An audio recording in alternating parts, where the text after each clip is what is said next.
Hello everyone, welcome to SSTCollege of Arts and Commerce. This is SST Edupedia. I am Assistant Professor Amrita. Today we will be discussing about the subject that is management concept and organizational behavior, in which we will be seeing various motivational theories related to basically MCOM students first year e-commerce specialization. When we are talking of the term motivation, what does this term mean? Motivation is a combination of intensity, direction and persistence of an effort towards attaining a goal.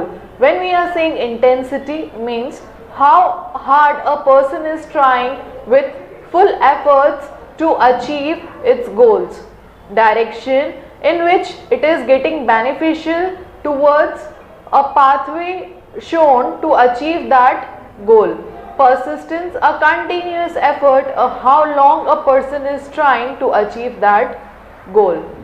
Various theories of motivation. The first theory that we will be seeing today is Abraham Maslow's theory, hierarchy of needs theory, one of the very old and famous theory of motivation.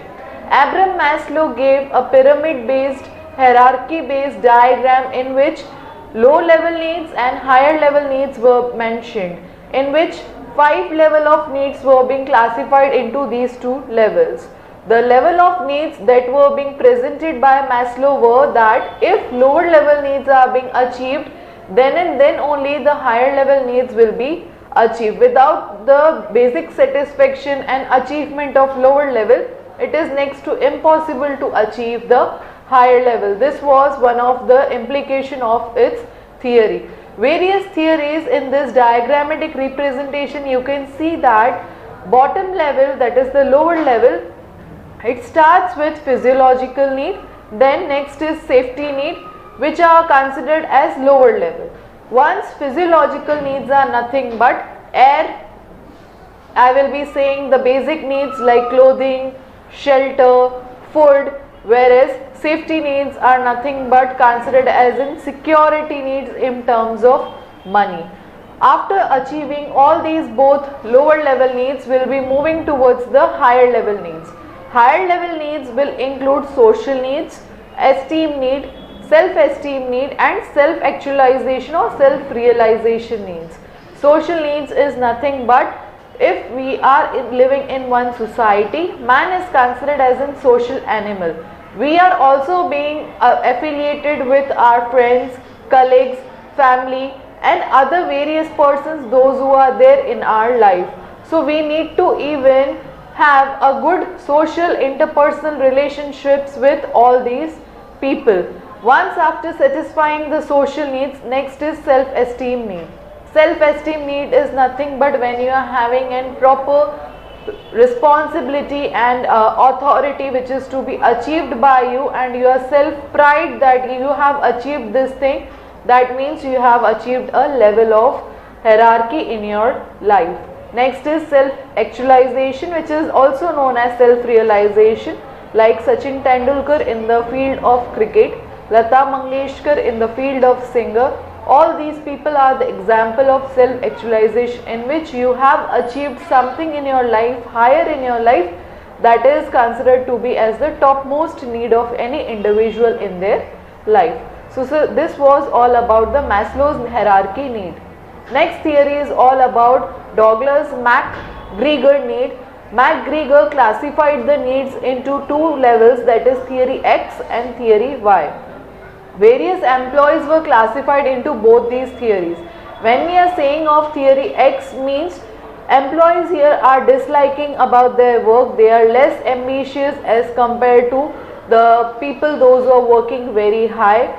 They always avoid responsibilities and they are forcefully coerced to perform the job, and as per the direction, whatever the directions that are given, they will be performing the job. About the theory Y, here the employees like work, they accept the various challenges which are given to them, they are very proactive in terms of performing, they always seek the responsibility, they are self-directed and self-controlled when committed to some goal. They make decisions very strategically because they are the long-term survivors in any organization.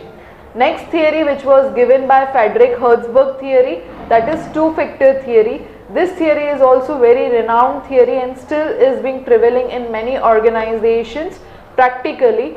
Two-factor theory are also known as motivation and hygiene theory. Here, intrinsic factors play an important role, means they are related with the job satisfaction, whereas extrinsic factors, those are the external factors, they are related with the job dissatisfaction factors. What are the hygiene factors?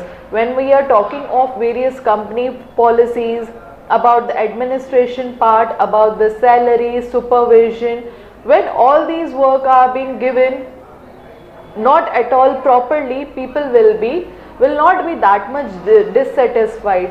Okay, but the factors are to be adequate. That is why these factors are being considered as in hygiene factors. Extreme job dissatisfaction will be resulting into consideration. Here you can see one chart which is giving a comparison between the satisfier and dissatisfiers. On the left hand side we can see that job dissatisfaction factors that are affecting. Just now only we saw what about the job satisfaction factors. The various categorizations like growth, salary, recognition, responsibility, advancement, achievement, all these terms are considered as in job satisfaction, whereas certain factors, if not given appropriate or properly, that is like salary, if I am saying relationships with the supervisor, if it is not possible, if the personal life is not that much effective and they are not maintaining the balance between work and personal life, or else if the company policy and administration, all these factors will be leading to job dissatisfaction if they are not given in an appropriate form. Next theory is about the ERG theory, which was given by Clayton Alfreder. Clayton Alfreder said that three factors play an important role for the motivation of any individual: existence related and growth based theory. About the existence means the provision of the basic resources or the materials that are available with any individual. If the existence is being cleared, they need to relate it with in terms of the social needs like relationships with the supervisor, subordinates, or the peer group, or the family and friends. After requirement of the relatedness is fulfilled, then they will be moving towards the growth stage. Growth stage is generally in which you are achieving several heights in terms of your personal growth or the development or as an individual. You are attaining something in the form of designation or dignity, wherein you will be proud of yourself. That is the growth theory. Next theory is given by David McClelland theory of needs, in which three types of needs are being given. That is need for affiliation. You can see a triangular diagram which is shown in the slide. That is need for power at the top. On the left hand side it is need for achievement, and right hand side it is need for affiliation. These three theories plays an important role when we are talking of the motivation. Affiliation is nothing but love and belongingness, or else a kind of cordial relationships with your friends, families and responsibilities that you are sharing in the organization. You are associated, you are being in link with someone informally in the organization, that shows your affiliation towards someone. It might be a co-worker, it might be an employee, it might be a supervisor, or it might be any person from the three levels of management, that is top, middle and bottom. This need plays an important role in terms of deciding their social values. Next is about the need for achievement. Need for achievement is nothing but when you are achieving something in terms of excelling yourself towards your work. You have set some standards that this is the target that we need to achieve. You are always striving for achieving or succeeding something in your life. You are always passionate about that, yes, this is the thing that we want to achieve. Next is about need for power. Power here in terms of the authority that you are having in terms of performing the various tasks. Being a leader, if you are having certain power, you should guide someone in a positive way, because leader is someone who is going along with the organizations and is guiding to all the other members in the organizations. Leader is showing the right pathway to its subordinates, will lead to several fruitful results in the organization.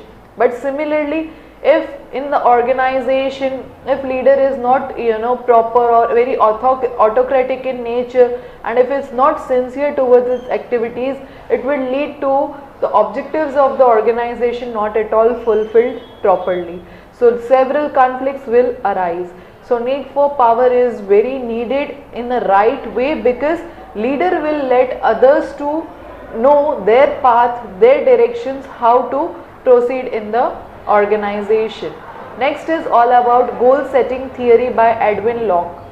Goal setting theory focuses upon the various difficult levels and specific goals that are to be attained in the organization based upon the performances. Now here several factors that are affecting and influencing to achieve that goals along with the performances in the organization are nothing but you need to be very committed while performing the task in the organization. Your commitment plays an important role. You need to be very self-efficacious in terms of, self-efficacy is very important, that you believe that yes, this person is able to perform their task very well, they are capable of performing their task. You should motivate them. Self-motivation is also very important when we are talking of the goal setting. Different task characteristics and cultural elements are also present in any organization. If we are taking all these terms together, we will surely going to achieve the goal of the organization in an easy way. Thank you everyone for patiently listening.